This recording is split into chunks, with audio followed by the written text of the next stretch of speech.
उनकी रोजी रोटी छीन ली। जो बिजली समाजवादी सरकार में कभी नेताजी ने फ्लैट रेट पर दी थी, उस इंतजाम को भी खत्म कर दिया। हम अपने बुनकर भाइयों को भरोसा दिला के जा रहे हैं कि जिस तरीके से नेताजी ने कभी आपको फ्लैट रेट पर बिजली देने का इंतजाम किया था, समाजवादी सरकार आएगी तो 24 घंटे बिजली देकर के फ्लैट रेट पर अपने बुनकर भाइयों की मदद करने का काम समाजवादी सरकार में होगा। न केवल बुनकर भाइयों को बिजली की मदद मिलेगी, बल्कि हम बुनकर भाइयों को कहना चाहते हैं, जिस समय समाजवादी सरकार थी, भदोही के बुनकर जो हमारे दरी बुनते हैं, उनके लिए न केवल सड़क, बिजली, पुल, बल्कि बुनकर भाइयों की बनी हुई कारपेट, दरी, उनके खरीदार भदोही में आकर के देख लें तो समाजवादियों ने एक्सपोर्ट मॉल को बनाने का काम किया था।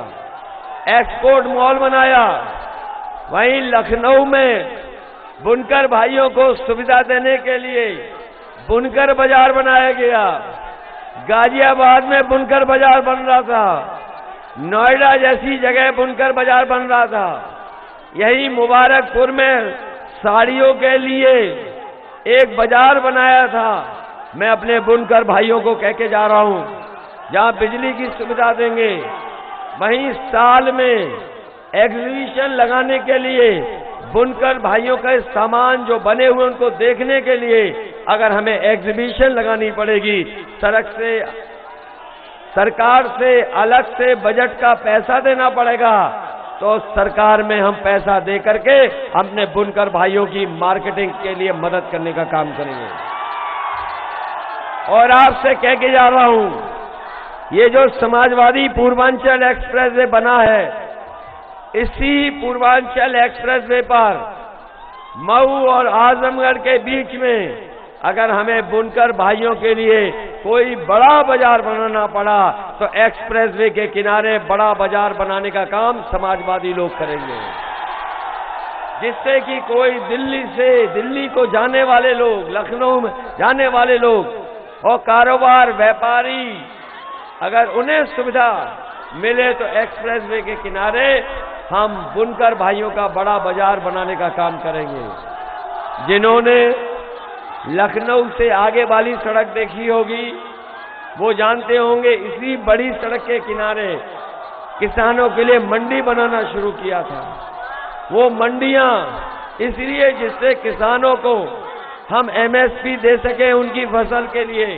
हम आपको कह के जा रहे हैं, इस एक्सप्रेसवे के किनारे जहां बुनकर बाजार बनेगा, बुनकरों की सुविधा के लिए बनाया जाएगा, वहीं अपने किसानों को उनकी फसल का एमएसपी मिल जाए, इसके लिए अगर बड़ी मंडी बनानी पड़ेगी तो किसानों की मदद के लिए बड़ी मंडी बनाने का काम करेंगे।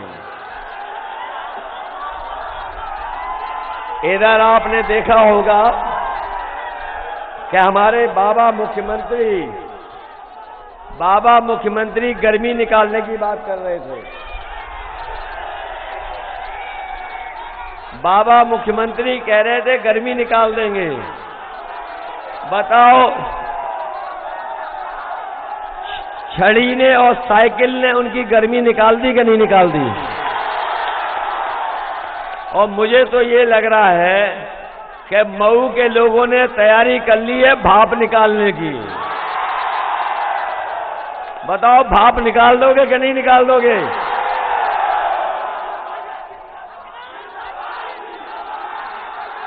ये नौजवान साथी जानते होंगे कि पिछले इतने वर्षों में कहीं नौकरी रोजगार नहीं मिला। बताओ, नौकरी मिली आपको?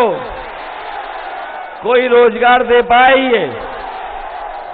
इसलिए समाजवादी पार्टी आपसे कह के जा रही है और उन गर्मी निकालने वाले को कह के जा रहे हैं, समाजवादी सरकार बनेगी तो फौज में भर्ती निकलवाने का काम समाजवादी लोग करेंगे। न केवल फौज की भर्ती, बल्कि उसके साथ साथ पुलिस की भी भर्ती निकालेंगे।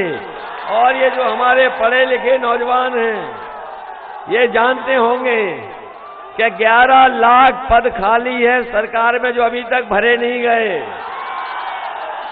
समाजवादी सरकार बनेगी तो बीएड टेट वालों को समायोजित करने का काम समाजवादी सरकार में होगा। न केवल बीएड टेट वाले, बल्कि नई शिक्षक भर्ती भी अगर निकालनी पड़ेगी तो तमाम नौजवानों को शिक्षक बना करके उनको नौकरी देने का काम समाजवादी सरकार में होगा।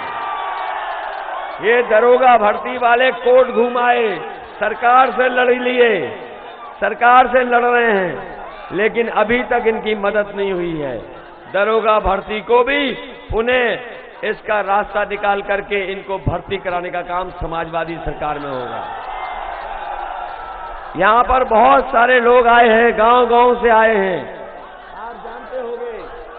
आप जानते होंगे कि 3 साल से हमारे बच्चों की पढ़ाई चौपट हो गई।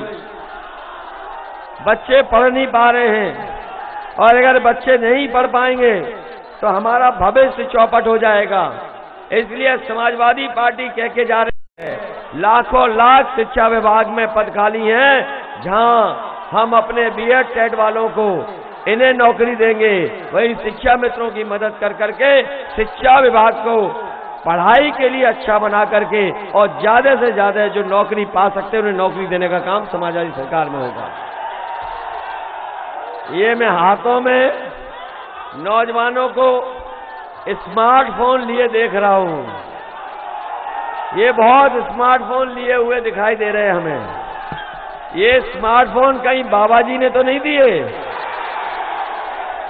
बाबा जी तो कह रहे हैं उन्होंने 2 करोड़ बांट दिए।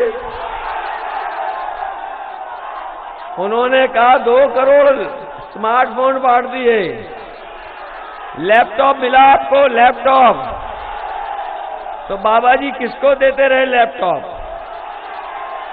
और आपको इसलिए नहीं दिया गया, आपको लैपटॉप इसलिए नहीं दिया गया क्योंकि बाबा जी खुद चलाना नहीं जानते। क्या बाबा जी लैपटॉप चला पाते हैं? और अभी उनकी एक तस्वीर देखी होगी आपने, जहां पर वो अपने आप को खड़ा किया हुआ है, खुद पूरब देख रहे हैं और जनता पश्चिम देख रही है। वो तस्वीर देखी कि नहीं देखी? उसको देखने के बाद पता लगा है कि वो स्मार्टफोन भी नहीं चला पाते। और आपने उनके बड़े नेताओं का भी सुन लिया होगा, जब से उन्होंने लैपटॉप के लिए कहा है जनता लोटपोट हो जा रही है। उनके बड़े नेता जो घर घर जाकर के प्रचार कर रहे थे और पता नहीं पर्चा बांट रहे थे कि थूक बांट रहे थे, उन्होंने कहा कि जब इंटर कर लोगे और 12वीं में पढ़ने जाओगे तो आपको लैपटॉप मिलेगा। इसीलिए आपको लैपटॉप नहीं दे रहे हैं, क्योंकि इंटर के बाद कोई 12वीं में पढ़ने नहीं जाता। और न केवल ये कहा, बल्कि जब से गांव-गांव में और जो प्रचार कर रहे थे घर घर जाकर के, उनको लाल सिलेंडर दिखा दिया, तब से उनका घर घर जाकर के प्रचार बंद हो गया। अब केवल दूर से प्रचार कर रहे हैं। याद कीजिए, जब पिछली बार वोट मांगा था उन्होंने, तब आपको फ्री सिलेंडर दिया था, और आज जब वोट मांगने आ रहे हैं तो बताओ सिलेंडर कितने रुपए का हो गया? पहले 400 रुपए का था, आज 1000 का हो गया कि नहीं हो गया? जब पिछली बार वोट मांगा था तो फ्री दे रहे थे, और आज जब वोट मांगने आए हैं तो बताओ 1000 का है कि नहीं है? इनके प्रत्याशी जो वोट मांग रहे हैं, एक प्रत्याशी तो मंच पर दंडवत होकर के माफी मांग रहा है। एक बीजेपी का चुनाव लड़ने वाला कान पकड़ करके उठक बैठक लगा रहा है और एक बीजेपी का नेता जो चुनाव लड़ रहा है, बताओ तेल मालिश करके वोट मांग रहा कि नहीं मांग रहा। मैं ये कहना चाहता हूं कि बीजेपी के प्रत्याशी तेल की सर पे चंपी भी कर लें और कान पकड़ करके 700 बार उठक बैठक कर लें, तब भी हमारा किसान और ये नौजवान इन्हें माफ करने वाला नहीं है। माफ तो नहीं कर दोगे? मुझे तो ऐसा लग रहा है कि मऊ के लोग तो इतना धुआंधार वोट डालेंगे कि जो धुआं उड़ाने वाले वो धुआं धुआं हो जाएंगे। बताओ धुआंधार वोट डालोगे कि नहीं डालोगे? और जो लोग गर्मी निकाल रहे थे उनकी भाप तो निकाल ही दोगे? अभी कुछ दिन से वो कह रहे हैं कि हम 12 बजे सो के उठते हैं। जब से उन्होंने कहा है 12 बजे सो के उठने की बात, हम भी उनके घर पे आजकल नजर रख रहे हैं और आजकल शाम को मैं देखता हूं कि उनके घर की तरफ से धुआं उड़ता नजर आता है। और जब से छठवें चरण का वोट पड़ा है, आधी रात उठ करके धुआं मांग रहे हैं। पहले तो पुताई वाले लखनऊ के मुख्यमंत्री आवास के काले धुएं के धब्बे पोत रहे थे। अब पता लगा है वही पुताई वाले गोरखपुर पहुंच गए हैं। गोरखपुर में पुताई और सजावट, तो बताओ बाबा जी गोरखपुर जा रहे हैं कि नहीं जा रहे हैं? उन्होंने तो टिकट बुक कर ली अपनी हवाई जहाज की। और हम परिवार वाले अपनी एक सलाह देना चाहते हैं। वो लगातार कह रहे हैं कि घोर परिवारवादी, घोर परिवारवादी। हम परिवार वाले उन्हें एक सलाह देना चाहते हैं। हम परिवार वाले जब कभी अपने घर जाते हैं बच्चों के बीच में, तो कुछ न कुछ सामान और मिठाई लेकर के जाते हैं। हम अपने बाबा मुख्यमंत्री जी से कहेंगे कि जब वो गोरखपुर जाए तो कम से कम अपने गुल्लू के लिए बिस्कुट लेते जाएं।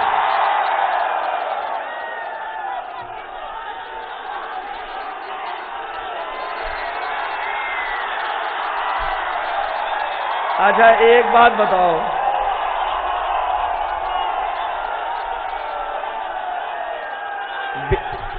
बीजेपी का वोट बताओ सांड चर गए कि नहीं चर गए? अब कुछ लोग पछता रहे हैं। पछता रहे कि नहीं पछता रहे? इनकी सरकार में मऊ भी सताया गया और गऊ भी सताई गई। गऊ और मऊ दोनों को सताया इन्होंने कि नहीं सताया? अब तो हमारे साथ दारा सिंह चौहान जी भी आ गए हैं। बताओ कुश्ती जीतोगे कि नहीं जीतोगे? जिसके साथ दारा चौहान हो वो बताओ कुश्ती कैसे हार सकते हैं? इसलिए मैं आपसे निवेदन करने आया हूं, अपील करने आया हूं कि हमारी पार्टी के सभी प्रत्याशी, गठबंधन के सभी प्रत्याशियों की मदद करना। जहां हम 300 यूनिट फ्री बिजली दे रहे हैं, किसानों को सिंचाई माफ कर रहे हैं, वहीं हमारे पुराने कर्मचारियों का पुरानी पेंशन को बहाल कर रहे हैं। जो हमारे जागरूक लोग हैं, समझदार लोग हैं, वो जानते होंगे कि बीजेपी के लोग पहले राशन नवंबर तक दे रहे थे, अब चुनाव आ गया तो मार्च तक दे रहे हैं। और मार्च के बाद के लिए इन्होंने बजट में पैसा नहीं रखा है। इसलिए मैं अपने गरीब भाई बहनों को कह के जा रहे हैं, आप समाजवादी पार्टी और गठबंधन को जिताओ, छड़ी और साइकिल को जिताओ और आप 5 साल राशन पाओ।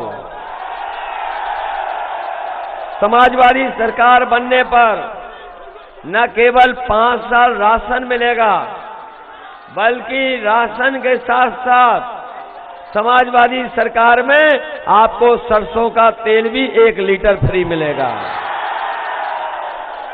1 किलो मिल्क पाउडर फ्री देंगे बच्चों के लिए और चाय बनाने के लिए, और 1 किलो घी भी देने का काम समाजवादी सरकार में होगा।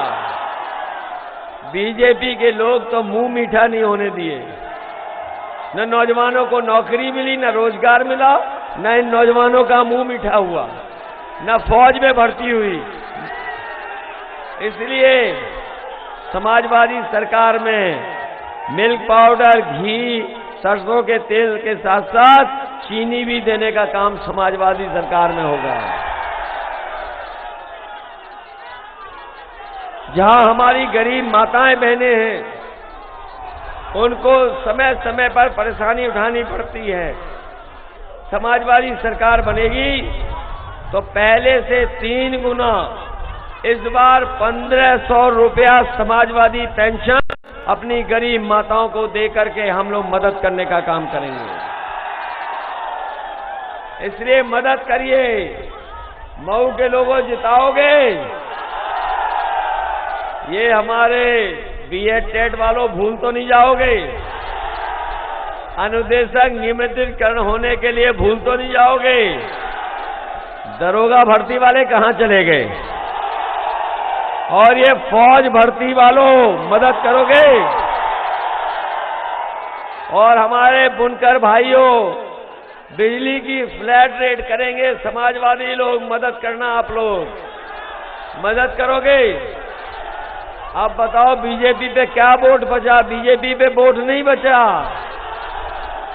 उनका वोट तो सांड चढ़ गए, सांड। अब पछताए क्या हो तो बताओ, जब सांड चढ़ गए खेत।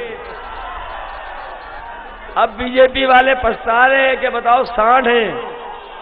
बताओ पछता रहे कि नहीं पछता रहे? तो इसीलिए वो कहावत याद है कि अब पछताए क्या हो जब सांड चढ़ गए सब वोट। तो मदद करना, हमारी पार्टी के सभी प्रत्याशियों की आप मदद करना। जहां हमारी पार्टी के अब्बास अंसारी चुनाव लड़ रहे हैं, इनकी मदद करना। बताओ जिताओगे ने? और हमारे दूसरे प्रत्याशी हैं उमेश पांडे जी, इनकी मदद करना ने जिताना। जिताओगे? और दारा सिंह चौहान जी को जरूर जिताना। हम इनको धन्यवाद और बधाई देते हैं कि सही समय पर आपने गरम लोहे पे हथौड़ा मारने का काम किया। इससे अच्छा समय नहीं हो सकता था। इसलिए आप हमारे साथ आए हैं। इनको ऐतिहासिक वोट दे करके हमारी सरकार बनाने का काम करना। हमारे राजेंद्र कुमार जी हैं मोहम्मदाबाद गोहाना, इनकी भी मदद करना। मुझे तो ये लग रहा है कि अब मऊ के सामने कोई टिकने वाला नहीं है। याद होगा मऊ के लोगों, सड़क समाजवादियों ने बनाई, बिजली का भी इंतजाम कर रहे थे, सब स्टेशन भी बना रहे थे, एम्बुलेंस भी चलाई, पुलिस का 100 नंबर भी चलाया जो 112 हो गया। अगर आने वाले समय में अपने गरीबों की मदद के लिए हमें एम्बुलेंस बढ़ानी पड़ेगी तो एम्बुलेंस बढ़ाएंगे। 100 नंबर वाली गाड़ी जो 112 हो गई, अगर पुलिस के और कानून व्यवस्था को, इंतजाम को बेहतर करने के लिए अगर हमें गाड़ी बढ़ानी पड़ी तो गाड़ियां बढ़ा करके हम यहाँ की कानून व्यवस्था की ठीक करने का, मदद करने का काम करेंगे। रोजगार सेवकों मदद होगी तुम्हारी। वहीं क्या बताएं हम आपको, जो घबराए हुए लोग हैं उनकी भाषा और व्यवहार बदल गया कि नहीं बदल गया? आजकल तो आप हार उनके चेहरे पे देख रहे होंगे। और न केवल हार के खिसिया गए हैं, बल्कि समाजवादी पार्टी के नेताओं को अपमानित भी कर रहे हैं। बताइए, स्वामी प्रसाद मौर्य जी के ऊपर अटैक किया कि नहीं किया? ये इसलिए अटैक किया क्योंकि वो जानते हैं जनता आज बीजेपी के साथ नहीं है। ओम प्रकाश राजभर जी जब नॉमिनेशन करने गए, बताओ इनको अपमानित किया कि नहीं किया? और राजीव राय पे भी इनकम टैक्स का छापा पड़ गया कि नहीं पड़ गया? और इसलिए पड़ा क्योंकि ये समाजवादी पार्टी के साथ हैं। न केवल इनके यहां पड़ा, बीजेपी ने अपने ही घर में छापा मार दिया। याद है कि नहीं याद है? जो दीवालों से रुपए निकले थे वो समाजवादियों के नहीं थे, वो बीजेपी के थे। याद है कि नहीं याद है? इसलिए मैं आप सबका बहुत बहुत धन्यवाद देता हूं, बहुत बहुत आभार प्रकट करता हूं।